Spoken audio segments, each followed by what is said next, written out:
सबको जय मसीह की। Praise the Lord. कैसे हैं आप लोग? मैं आशा करता हूं कि आप लोग बहुत अच्छे होंगे। परमेश्वर ने आपको संभाल के रखा होगा। इसके लिए हम परमेश्वर का धन्यवाद देते हैं और धन्यवाद देते हैं इस दिन के लिए जो परमेश्वर ने हमें दिखाया। धन्यवाद देते हैं इस वचन के लिए जो परमेश्वर हमें बोलने में सहायता मदद कर रहा है। धन्यवाद देते हैं हर उस बात के लिए जो परमेश्वर ने आज हमारे जीवन में की है। तो आज हमने जिस बात पे मनन करने का विचार किया है वो है पाप। जी हाँ, पाप। सबसे पहले हम देखते हैं कि पाप आखिर होता क्या है। पाप होता है परमेश्वर की आज्ञा का उल्लंघन करना। हालेलुया, प्रेज द लॉर्ड, आमीन। जब भी हम परमेश्वर की आज्ञा का उल्लंघन करते हैं तब हम पापी हो जाते हैं और वो पाप हमें आने वाली पुश्तों तक खींच कर लेकर जाता है। जिस प्रकार उत्पत्ति 1 का 16-17 जब हम पढ़ते हैं तो उसमें परमेश्वर ने क्या कहा था आदम को, और यहोवा परमेश्वर ने आदम को यह आज्ञा दी, तू वाटिका के सब वृक्षों का फल बिना खटके खा सकता है। जी हाँ, आज्ञा दी परमेश्वर ने। और 17वां वचन क्या कहता है, पर भले या बुरे के ज्ञान का जो वृक्ष है उसका फल तू कभी ना खाना, क्योंकि जिस दिन तू उसका फल खाएगा उसी दिन अवश्य है मर जाएगा। Hallelujah, praise the Lord. अब परमेश्वर ने आज्ञा दी कि भाई तू इस अदन की वाटिका में रहता है, सारा अदन की वाटिका तेरा है, आराम से घूम फिर खा पी मस्त रह, वाटिका का ध्यान रख रखाव कर, लेकिन तू इस पेड़ का फल ना खाना, और अगर तू खाएगा तो तू क्या होगा, मर जाएगा। इससे पहले परमेश्वर ने आदम की मृत्यु का दिन निश्चित नहीं किया था और ना ही परमेश्वर ने आदम की मृत्यु के कोई साल ही निश्चित किए थे कि भाई इतने दिन के बाद आदम मरेगा। ऐसा कुछ नहीं था। परमेश्वर ने आदम को रखा था, बनाया था और आदम मस्त रह रहा था। लेकिन परमेश्वर की आज्ञा उल्लंघन जब होती है तब हमारी जिंदगी में मृत्यु आती है, जिसे हम शारीरिक मृत्यु कहते हैं, जैसा कि यहाँ पर मृत्यु आ गई, और उसके बाद हमारा आत्मिक जीवन भी मृत्यु में खत्म हो जाता है। तो दोस्तों, वहां पे अदन की वाटिका में सांप जो था वो बहुत धूर्त था, बहुत चालाक था। उसने हव्वा को अकेली देखा और बहका लिया। उसने पूछा, भाई ये सारे पेड़ जो तुम्हें लगाए हैं ये तुम फल इनके खा सकते हो, मस्त रहते हो तुम तो, बहुत तुम्हारा जीवन तो बहुत अच्छा है। लेकिन अक्सर क्या होता है, औरतें भावुक होती हैं, जल्दी से बहकावे में आ जाती हैं, इसलिए हव्वा भी सांप के बहकावे में आ गई। हालेलुया, प्रेज द लॉर्ड, आमीन। और उसने सांप ने उससे पूछा था, भाई तुम ये सब वृक्ष के फल खा सकते हो? तब हव्वा ने उसको क्या जवाब दिया, उत्पत्ति 3 का 3 जब हम पढ़ते हैं, पर जो वृक्ष वाटिका के बीच में है उसके फल के विषय में परमेश्वर ने कहा है कि ना तो तुम उसको खाना और ना उसको छूना, नहीं तो मर जाओगे। Hallelujah, praise the Lord. अब यहाँ पे देखिए, एक तो सांप वैसे ही धूर्त, ऊपर से हव्वा ने भी झूठ बोल दिया। क्या झूठ बोला उसने? जबकि परमेश्वर ने कहा था कि तू ये फल ना खाना, छूने के लिए मना नहीं किया था, लेकिन हव्वा ने यहाँ पे छूने का शब्द भी बीच में डाल दिया। वो क्या हुआ, झूठ हो गया। और झूठ के द्वारा परमेश्वर ने बोला है कि तुम झूठ मत बोलना, लेकिन जब झूठ इंसान बोलता है तो हमारी जिंदगी में पाप काम करने लगता है। चाहे वो कोई भी हो, चाहे आप झूठ बोलें, चाहे मैं झूठ बोलूं, चाहे कोई और व्यक्ति झूठ बोले, जब भी झूठ हम बोलते हैं तो हमारी जिंदगी में पाप का काम शुरू हो जाता है। और जब पाप का काम शुरू हो जाता है तब उसे रोकना बहुत ही मुश्किल होता है। मतलब एक जरा से झूठ के द्वारा पाप हमारी जिंदगी में आ जाता है और वो सारा का सारा पाप मानव जाति के अंदर आ गया, क्योंकि हव्वा ने तो फल तोड़ा, खुद भी खाया, अपने पति को भी खिलाया। अब जब परमेश्वर ने कहा भी ये तुमने क्या किया है, तब उस आदम ने कहा कि भाई इसने, हव्वा ने मुझे खिला दिया और मैंने खा लिया। दोनों को परमेश्वर ने अदन की वाटिका से निकाल दिया और निकालने के बाद दोनों को बोला कि अब तुम अपने पसीने की रोटी खाओ। अब जो तुम्हारे बच्चे पैदा होंगे वो बहुत दर्द से होंगे और सांप के और तुम्हारे बीच में हमेशा बैर रहेगा और सांप तुम्हारी एड़ी को डसेगा और तुम इसको अपने पांव से कुचलोगे। हालेलुया, प्रेज द लॉर्ड, आमीन। तो इस प्रकार से पाप जो है वो आदम से होता हुआ हर इंसान के अंदर फैल गया। वो कैसे हमें पता लगेगा? उसके लिए पढ़ते हैं रोमियो 5:12। रोमियो 5:12, जी हाँ। इसलिए जैसा एक मनुष्य के द्वारा पाप जगत में आया और पाप के द्वारा मृत्यु आई, और इस रीति से मृत्यु सब मनुष्यों में फैल गई, क्योंकि सबने पाप किया। हालेलुया, प्रेज द लॉर्ड, आमीन। रोमियो की पत्री हमें साफ साफ बता देती है कि आदम से जो पाप चला वो हर इंसान में, आने वाली पीढ़ी में, उसके बच्चों में, उसके बच्चों में, उसके बच्चों में, हर पीढ़ी में वो पाप आता गया। वो पाप कैसे आता गया, इसको भी हमें पता कैसे लगेगा? इसके लिए हम पढ़ते हैं भजन संहिता 51:5 कि माता पिता के द्वारा बच्चों में पाप कैसे आ जाता है। लोग माँ बाप बोलते हैं ना, भाई हमने तो कोई पाप नहीं किया, और बच्चे बोलते हैं हमारे माँ बाप ने कोई पाप नहीं किया और हमने भी कोई पाप नहीं किया। फिर ये हमारी ज़िंदगी में ऐसे दुख, तकलीफें, परेशानी क्यों आ रही है? इसके लिए हम पढ़ेंगे भजन संहिता 51:5। तो इसमें भजनकार क्या बोलता है? देख, मैं अधर्म के साथ उत्पन्न हुआ और पाप के साथ अपनी माता के गर्भ में पड़ा। हालेलुया, प्रेज द लॉर्ड, आमीन। तो यहाँ पर जो भजनकार था वो जानता था उसकी उत्पत्ति पाप में हुई है और वो पाप में ही पैदा हुआ है और पाप ही उसका जीवन है। Hallelujah, praise the Lord. जब भजनकार जानता था, क्योंकि उसने भजन लिखे, वो जानता था, पवित्र आत्मा में भरकर उसे पता लगा कि वो पाप में ही उत्पन्न हुआ है। हालेलुया। अब जब पाप हो गया, चलो सब पाप हो गया, आदम में भी पाप फैल गया, आदम के बाद जितने लोग आए उनमें पाप चढ़ता गया, बढ़ता गया, चलता गया, बढ़ता गया, और हर इंसान पापी होता गया। आज भी जब कोई भी स्त्री से बच्चा पैदा होता है, चाहे वो लड़का हो चाहे लड़की हो, वो पाप के अंदर ही जन्म लेता है।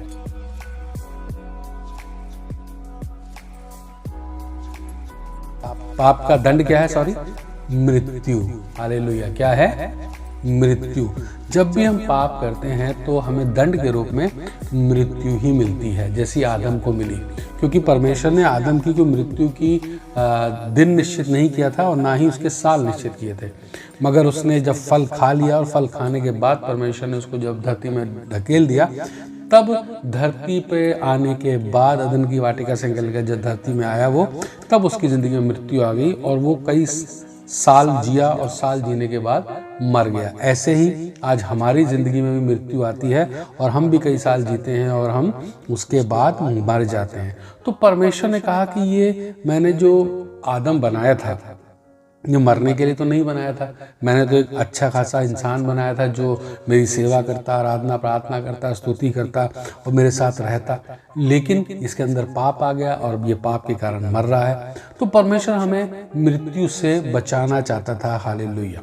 उसने बहुत से धरती पे देखा, ढूंढा कि कोई ऐसा धर्मी हो कि जिसको हम पापों के बोझ तले, जिसके दुनिया के पापों को उसके बोझ उसके ऊपर डाल दें, ताकि वो सबके पाप उठा ले और इस दुनिया में पाप खत्म हो जाए।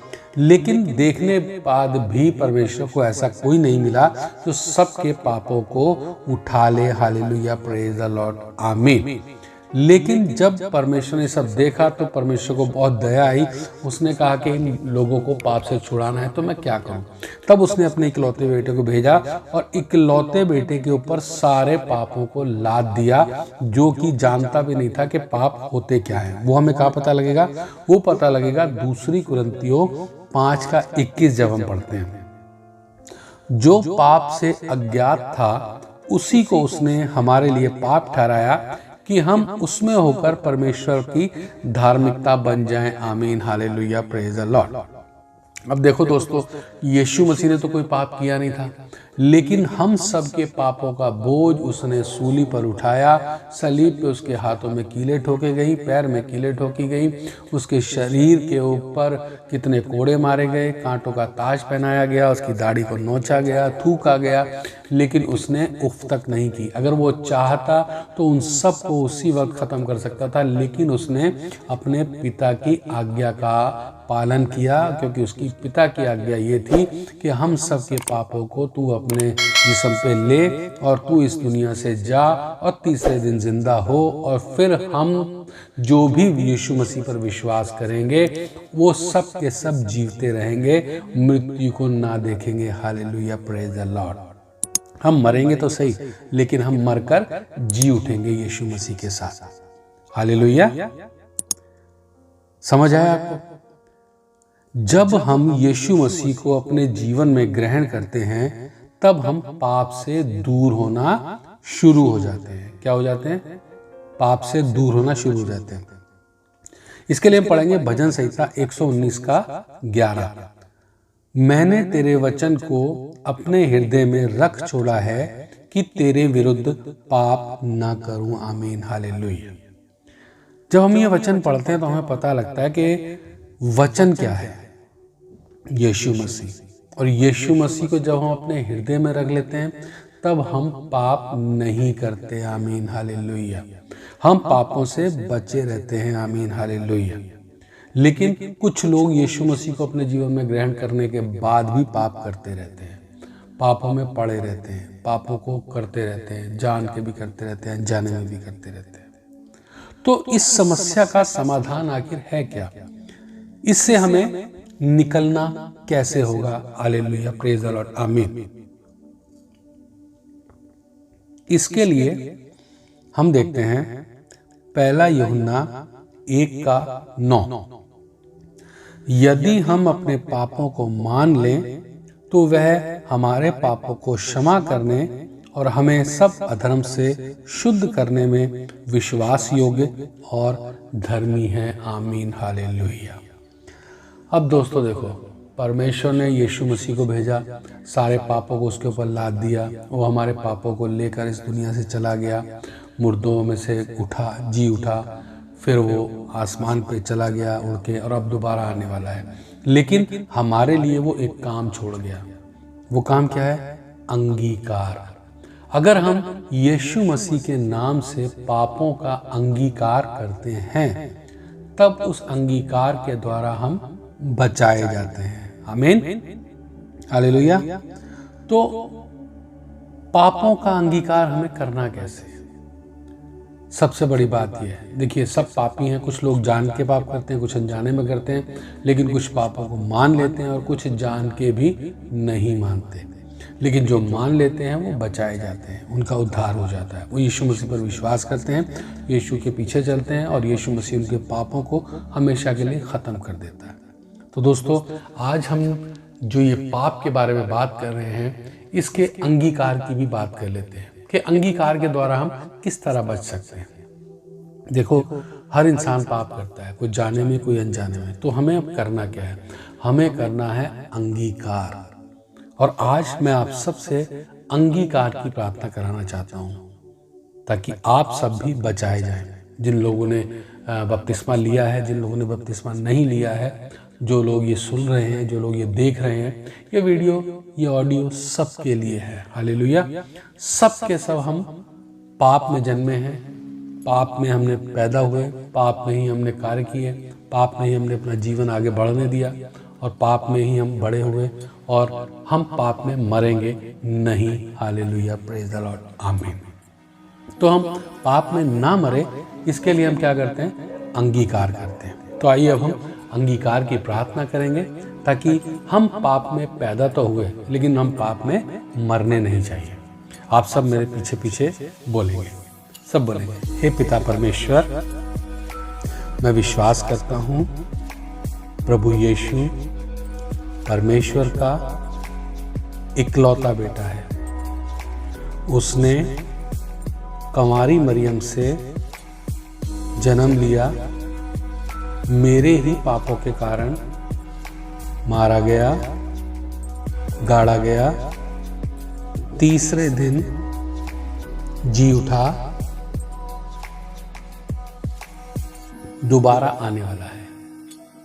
मैं विश्वास करता हूँ यीशु मसीह के नाम में चंगाई मिलती है, उद्धार मिलता है, अनंत जीवन मिलता है। प्रभु यीशु, मैं अपने हृदय को आपके लिए खोलता हूँ। आप मेरे हृदय में आइए। मैं अपने जाने अनजाने गुनाहों को मानकर पाप क्षमा के लिए प्रार्थना करता हूँ। परमेश्वर, मेरे जाने अनजाने पापों को क्षमा करें जो मैंने अकेले में या किसी के साथ मिलकर किए। उन सब के लिए मैं क्षमा मांगता हूँ। सब बोलेंगे मेरे साथ। झूठ बोलना, गाली देना, गुस्सा करना, नफरत करना, लालच करना, चोरी करना, व्यभिचार करना, खून करना, सृष्टि की उपासना करना, पत्थर पहाड़ की पूजा करना, लाल धागे पे, काले धागे पे विश्वास करना, मरे हुए या जिंदा व्यक्ति को गुरु बनाकर पूजा करना, फोटो घर पे रखना पाप है। गर्भपात करना, गर्भपात की सलाह देना, आत्महत्या करना, आत्महत्या के बारे में सोचना, बोलना, तैयारी करना पाप है। सप्ताह में एक दिन परमेश्वर को ना देना, अपनी काम कमाई का दशवांश प्रार्थना करने वालों को ना देना पाप है। परमेश्वर, मेरा पाप क्षमा करो। जादू टोना करना है, जादू टोना मेरा लेना, तंत्र मंत्र करना, यीशु मसीह के नाम से मैं प्रार्थना करता हूँ। मुझ पर दया करो, मुझ पर दया करो, मुझ पर दया करो। आपने ये सब बोला, मैं अब आपके लिए प्रार्थना करता हूँ। हालेलुया। महान समर्थी परमेश्वर, धन्यवाद देता हूँ सुंदर दिन के लिए, सुंदर समय के लिए मेरे पिता, आज के जीवन के लिए जो आज आपने मुझे दिया, इसके लिए बहुत बहुत धन्यवाद। मैं जिंदा हूँ, स्वस्थ हूँ, बोल पा रहा हूँ परमेश्वर, इसके लिए मैं आपका धन्यवाद देता हूँ मेरे पिता। हम जानते हैं परमेश्वर, हम पाप में जन्मे हुए इंसान हैं, लेकिन परमेश्वर हम ये भी जानते हैं कि जब हम यीशु मसीह पर विश्वास करते हैं कि वो हमारे ही पापों के लिए मारा गया, गाड़ा गया और तीसरे दिन मुर्दों में से जी उठा, दोबारा आने वाला है, तो हम प्रभु धन्य हो जाते हैं, उद्धार पा जाते हैं, हमें पापों की क्षमा मिल जाती है मेरे पिता। तो परमेश्वर, आज जिसने भी ये वीडियो सुनी, ये अंगीकार को किया, परमेश्वर तू उसके पापों को क्षमा करना मेरे पिता, मेरे भी पापों को क्षमा करना। जो सुनता है, सच्चे मन से अंगीकार करता है मेरे पिता, उसके पापों को तू क्षमा कर देना मेरे पिता, क्योंकि तूने बोला है कि तुम मांगो तो तुम्हें दिया जाएगा। तो हम प्रभु पापों की क्षमा मांगते हैं मेरे पिता, जो गुनाह हमसे जाने अनजाने हुए उनकी क्षमा मांगते हैं मेरे पिता। तू हमारे पापों को क्षमा कर, हमें उद्धार दे मेरे पिता, और इस अनंत जीवन में प्रवेश करने के लिए एक ऐसा रास्ता दे जिससे हम प्रवेश करके जाएं मेरे पिता, हम नरक में ना डाले जाएं मेरे पिता, हम सब के सब स्वर्ग में तेरे साथ हो मेरे पिता। हमारे पापों को परमेश्वर तू अपने पीठ के पीछे फेंक कर भूल जा मेरे पिता, हमें गुनाहों के दलदल से खींच कर तूने बाहर निकाला, इसके लिए तेरा धन्यवाद देते हैं परमेश्वर। हम आगे से कोई भी पाप ना करें, कोई भी गुनाह ना करें परमेश्वर, ऐसी आशीष हमें और दे मेरे पिता। हम तेरे बताए हुए रास्ते पे चलने पाएँ परमेश्वर, तेरे बताए हुए रास्ते को फॉलो कर सके मेरे पिता, ऐसी आशीष हमें दे मेरे पिता। परमेश्वर, हमारे जाने अनजाने गुनाहों को जो हमने जान के या अनजाने में की, उन सबको तू माफ़ कर मेरे पिता, माफ़ कर मेरे पिता। यीशु मसीह के नाम से प्रार्थना करते हैं, यीशु मसीह के नाम से प्रार्थना करते हैं, यीशु मसीह के नाम से प्रार्थना करते हैं। Thank you father, thank you Jesus, thank you Holi spirit. आमीन, आमीन, आमीन। तो दोस्तों, आज हमने पाप के बारे में जाना कि पाप कहाँ से आया, हम कैसे पापी बने और उसका बचाव क्या है। अगर ये आपको वीडियो अच्छी लगी हो तो आप ज़्यादा से ज़्यादा और लोगों तक भेजें, ताकि हर एक व्यक्ति अपने पापों का अंगीकार करे, यीशु मसीह के पीछे चलने के लिए तैयार हो जाए और स्वर्ग जाने के लिए उसको रास्ता मिल जाए। अगली वीडियो में मिलते हैं दोस्तों, तब तक के लिए जय मसीह की, प्रेज द लॉर्ड। सबको शांति मिले, सबका दिन शुभ हो, in the name of Jesus, amen.